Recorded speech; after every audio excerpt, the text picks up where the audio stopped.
Sorry. I wonder. Oh, go on, Sally Ann. I was only going to say that the societal thing about what's acceptable and what's not acceptable. When somebody wants to achieve something, the first thing they will do is justify what they want to achieve. So they will pull in any kind of evidence or any kind of power that will push that decision forward or put that need forward. And I think a lot of the feminist movement has done exactly that. And I think that one of the counterbalancing issues is there's not a lot of research done around female privilege. And I think it's one of the gaps, because female privilege is probably a more power-driven thing than male privilege is.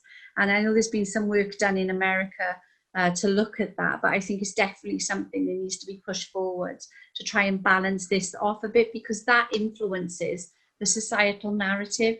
It's those factors, that's one of the strongest issues is pushed forward on the female movement. And I think there needs to be some counterbalance with that to be able to take this narrative and kind of give it less power, less strength.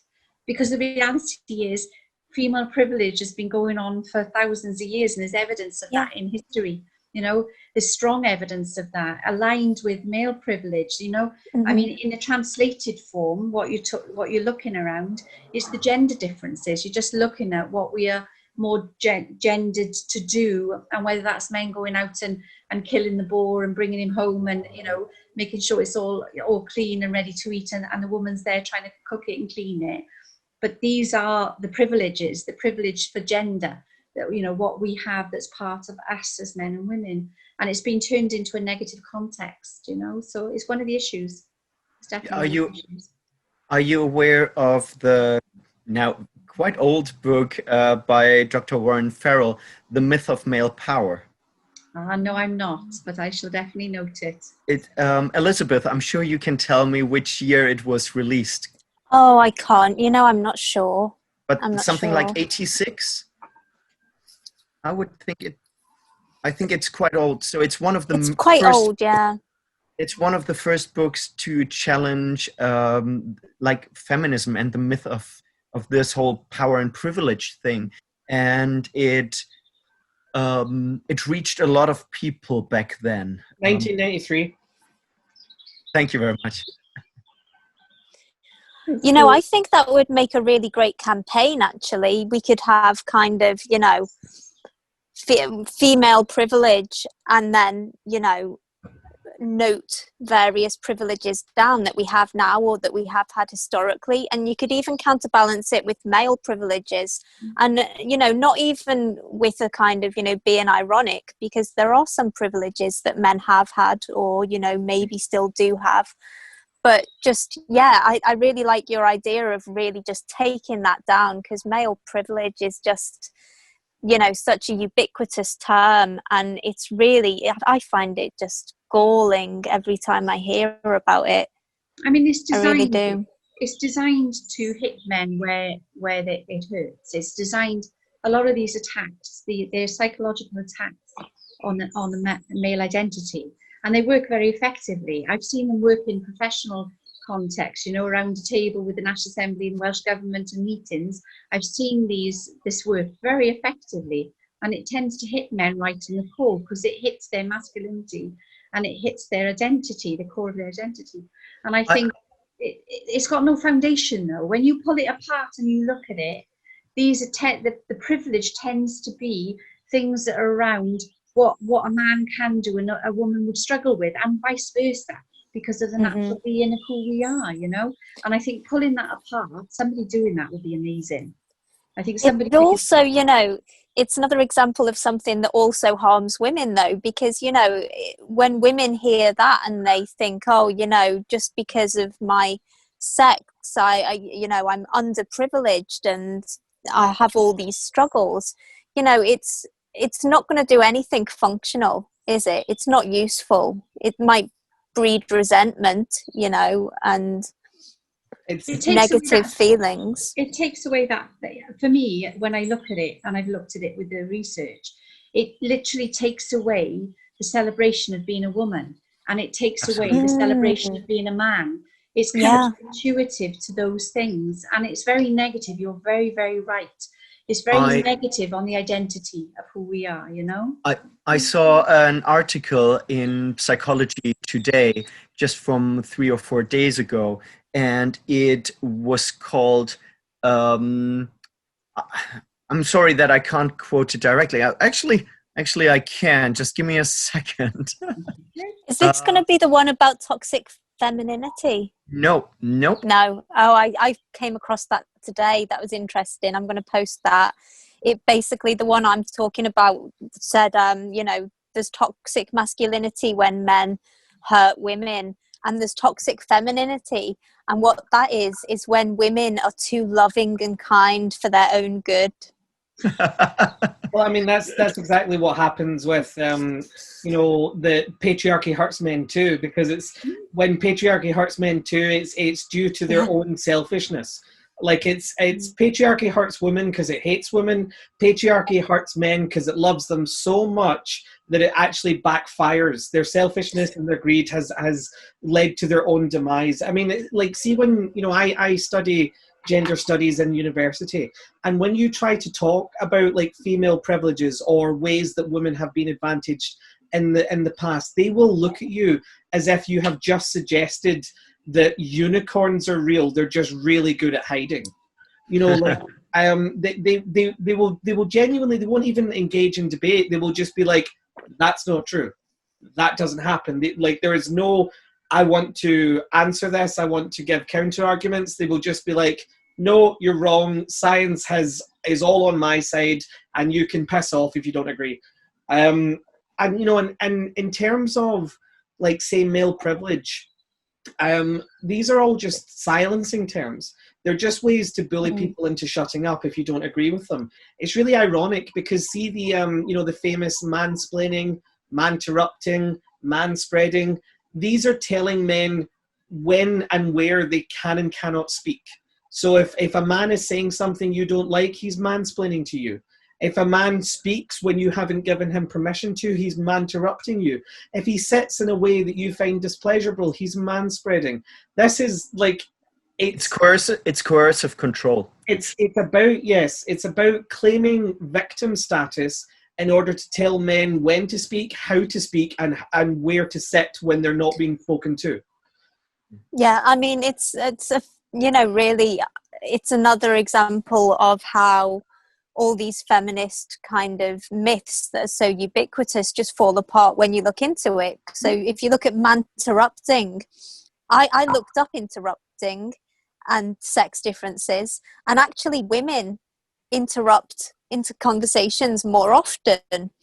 But the difference is that people perceive women interrupting as being a sign of them enthusiastically enjoying the conversation, and it's like a camaraderie and a bond, whereas when men interrupt, they perceive that to be rude, and mansplaining. I've experienced many women who are very, what is the word? Patronizing. Yes, exactly. Patronizing. And, manspreading. I've seen more women putting their handbags on the seat next to them than I have seen men spreading their legs. And, when they do, there kind of is a reason, isn't there? Well, actually 3 reasons. Well, it also suggests to women that a man who sits with his legs slightly akimbo is an attack, as opposed, it robs women of that agency of going up and saying, could you move over, please? Because I found it really ironic, this whole thing of, men take up too much space, because which gender is it that stands up when there's no seats left and gives it to the other? It's not women standing up to give it to men. I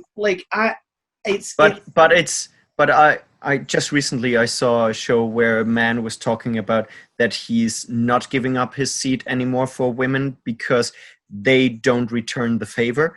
And that's the whole show was about, is chivalry dead and did feminism kill it? And I think there's definitely something to it. I mean, I always loved being polite and being chivalrous, and it's very hard for me now.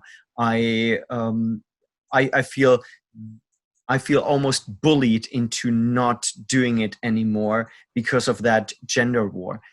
By the way, I found the article, and the article, unironically, is called from Psychology Today, Learning to be a Man Without Masculinity. Without masculinity. And what I wrote about that was like, when they started with the term toxic masculinity, they said, oh, we are not attacking masculinity, just toxic masculinity. And then last year, the American Psychologist Association started saying, oh, traditional masculine traits are overall harmful to man. And we're like, wait a minute, what are you saying? And they're like, no, we're just talking about aggression and stuff like that.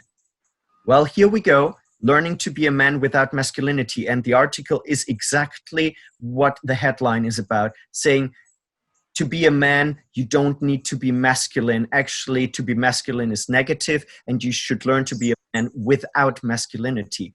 Where does that leave man? As nothings. Where does that leave women? Absolutely. Women have a part masculinity and femininity, and we both need both parts. Yeah. I mean, we evaluate when we grow, as women and men grow. You go from child to adolescent, you go from adolescent to adult. And the period from 3, 4, 5, 6, 7 years old, a woman will look at who I'm going to be when I'm older, who's going to be my husband, how is all of this going to fit in with my life? And we have natural drivers. When you take down a man the way that is systematically been happening in the last, I would say, 30 years, before I even was aware of it, culturally and narratively, I was aware of it. When you start taking down a man, you're actually taking down a woman, because we mirror, we look at our opposite. If you strip away the natural want to be with somebody who counterbalances you, things like this destroy identity, they destroy psychology, they destroy the individual's needs, because we all have these drivers. It's the one thing that will make me stand on a box. It gets me so annoyed, as you could probably tell. Forgive me. Well, but from the very beginning, feminism did not uplift and celebrate womanhood. They wanted women to compete with men. And when you look, for example, at the Twitter feed of UN Women, it's all about taking down gender stereotypes. And it's very ironic, because just recently they tweeted, destroy gender stereotypes, support women and girls. And it's ridiculous. It's like, oh, we have to get rid of all that gender stereotyping, but we should only help women and girls, and completely like throw man under the curb. It's like that, all white people are racist kind of quote, and you're just like, that's so ironic. I don't know where to begin. I believe that feminism actually has a huge envy, a jealousy for masculinity and manhood. It doesn't celebrate femininity, it doesn't value femininity, it completely and utterly overlooks all the contributions that women have done, and even the sanctity of motherhood. And it says, Elizabeth said this in our first episode, The State of the Nation. She said that feminism has established that the gold standard of power is what men pursue, strength and wealth. The powers that femininity has always had. So the powers of being seen as virtuous, being seen as cherished and valuable, being the birthplace of humanity and the most important role in a child's life. All of that is massively overlooked by feminism, and I think. And also being the martyr of society, like the keeping everything together. That's the role of women. Well, I mean, I think now, though, probably the greatest female privilege and power is our choice. Mm. We can do whatever we want to do these days, you know, and that's not a luxury that's afforded to many men. I think that what feminism does is that it tells women that they should want to be men, and women will never be better men than men are. So it has to then retroactively tell men to stop being men. You know, as Correct. in, it's like, women, you have to be more masculine, and guys, you have to be less masculine so the woman can beat you. Yeah.